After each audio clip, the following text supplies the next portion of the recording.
Usaquén, el mayor proveedor de arena y piedra extraída de sus canteras, con la que se sentaron las bases del Capitolio Nacional y del antiguo Palacio de Justicia, núcleo de una importante actividad artesanal en el área de la madera y en los tejidos, tanto así que en el taller Guatay de Raquel Vives se llegaron a tejer algunos de los acabados que se usaron para cubrir el interior del Apolo 11.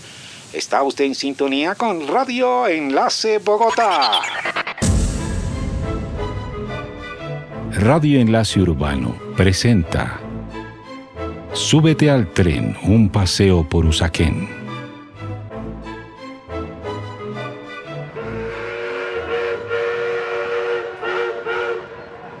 Hola, soy John Rincón, su maquinista. Les doy la bienvenida a este nuevo episodio de Súbete al tren, un paseo por Usaquén.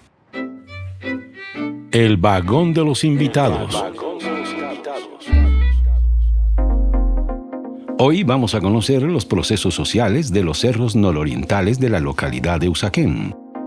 Se suben al tren Claudia Guerrero y Mary Chávez, maestras y gestoras comunitarias. Hola Merita, ¿se acuerda cuando en el cerro tocaba subir la ropa, subir el cocinol y el mercado en los burros? Claro que sí me acuerdo, Claudita. Me acuerdo mucho de mi niña que tenía un burro y se llamaba Gavilán. Gavilán era el burro que todos los sábados por lo general la gente utilizaba para subir el mercado que hacía en la plaza, que era donde por lo general todos íbamos a hacer el mercado. Claro que sí me acuerdo. Me acuerdo también cuando íbamos a la quebrada, a coger agua, a lavar, donde construimos muchas amistades. ¿Sí te acuerdas? Pues sí, yo me acuerdo que tocaba ir a lavar a la quebrada y que cuando no había agua en el centro comunitario Simón Bolívar, que antes se llamaba Servitá, habían puesto unos lavaderos comunales y era pues donde íbamos las familias de los cerros nororientales a lavar la ropa.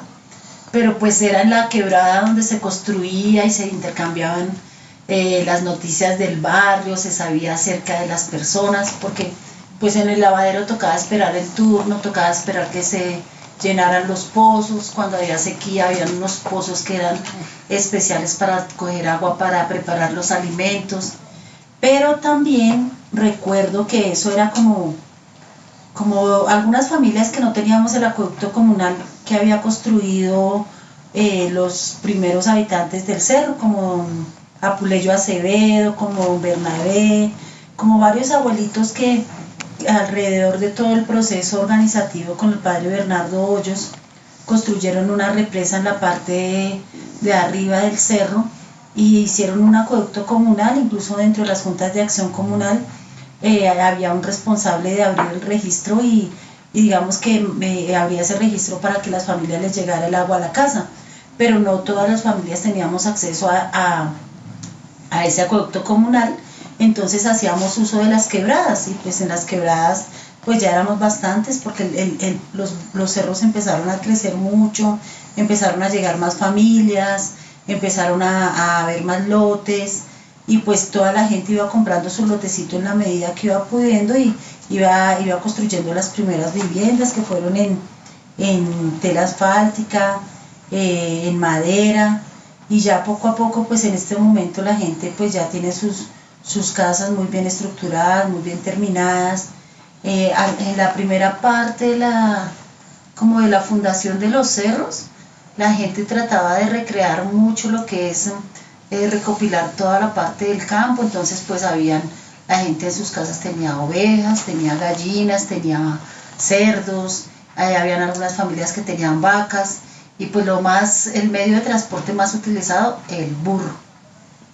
Sí, claro que sí, me acuerdo también que con la llegada de muchos más habitantes surgieron problemas y se dio esa organización, se crearon los comités pro capilla, pro escuela, también el comité que arreglaba las vías. Me acuerdo mucho que cuando hacía mucho verano era polvo por las calles y cuando llovía se nos ensuciaban los zapatos, las medias para ir a la escuela del barro que había. Era maravilloso toda esa organización porque nos conocíamos los unos con los otros, nos apoyábamos y también buscábamos solución para las problemáticas. Entre esas estaba la problemática de educación, donde muchos de nuestros niños ya por ser grandes y por ser agresivos fueron excluidos. Entonces por eso se dieron los espacios de los hogares infantiles, la escuela popular, donde los chicos podían encontrar una forma diferente de relacionarse, donde nos conocíamos, hacíamos muchísimas cosas de reconocimiento del barrio, apropiación, momentos muy hermosos que vivimos con los chicos. Claudita, ¿te acuerdas?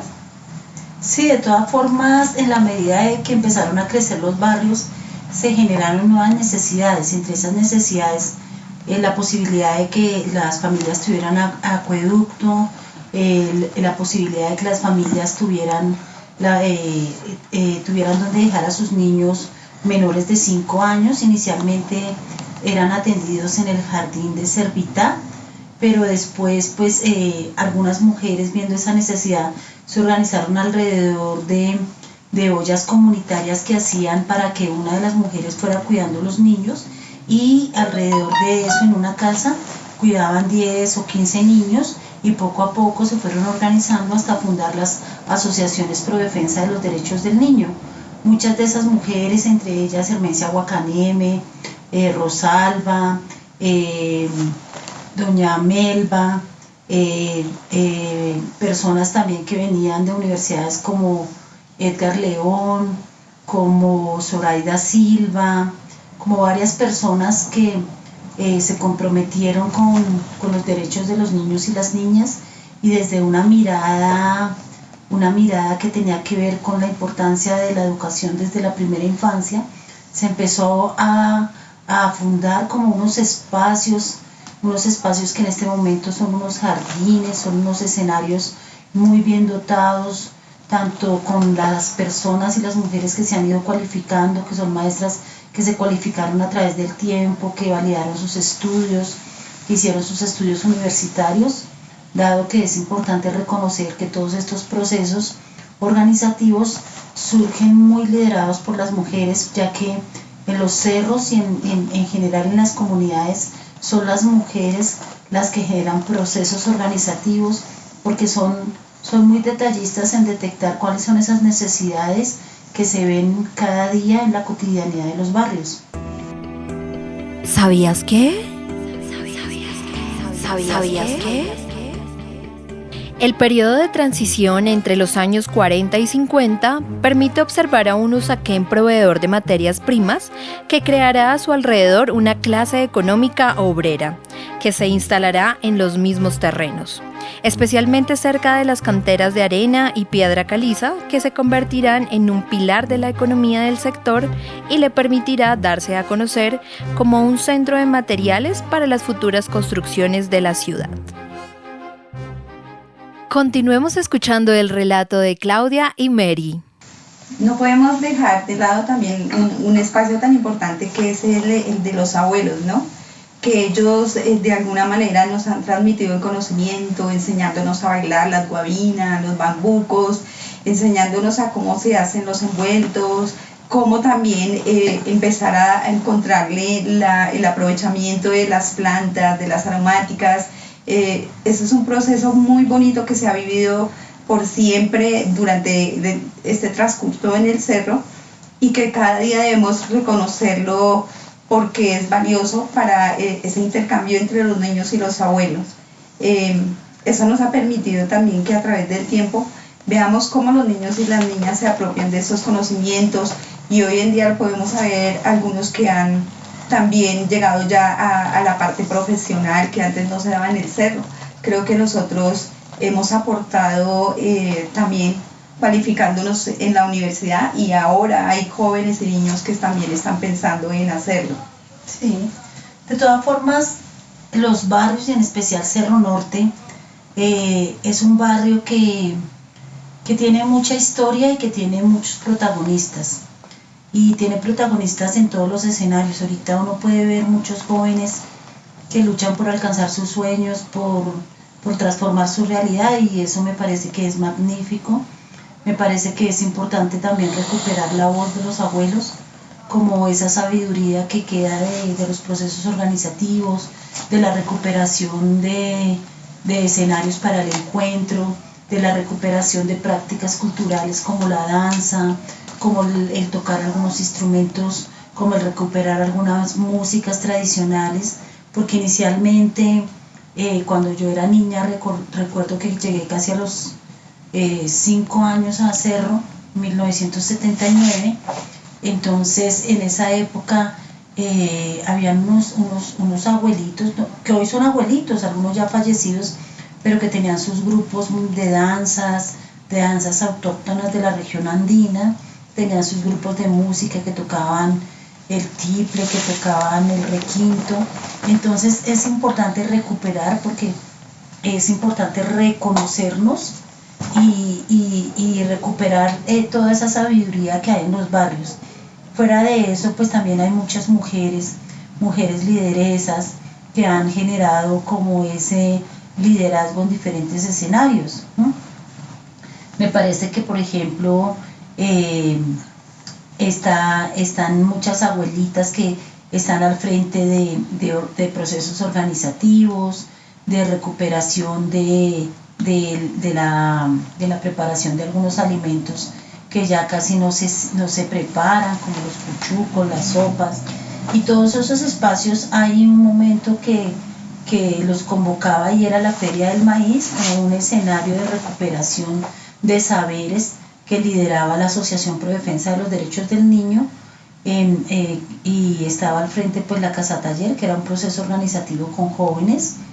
Pues lamentablemente, por falta de recursos, muchos de estos proyectos a veces no pueden continuar, pero pues es importante que los recursos siempre sean direccionados a poder atender estas poblaciones que se necesita acompañar, como es la situación de los jóvenes, porque si bien es verdad que hay muchos jóvenes que ya tienen otras posibilidades, que han tenido la posibilidad de llegar a estudios superiores, también hay muchos jóvenes que no alcanzan ni siquiera a terminar su estudio, que no desertan de la escuela, que no tienen la posibilidad. Entonces son jóvenes que necesitan espacios para formarse y para que puedan también concretar sus metas. Recuerden, no se desconecten. Mañana otra historia de Súbete al tren, un paseo por Usaquén. Los esperamos. Programa Distrital de Estímulos 2021, Alcaldía Mayor de Bogotá.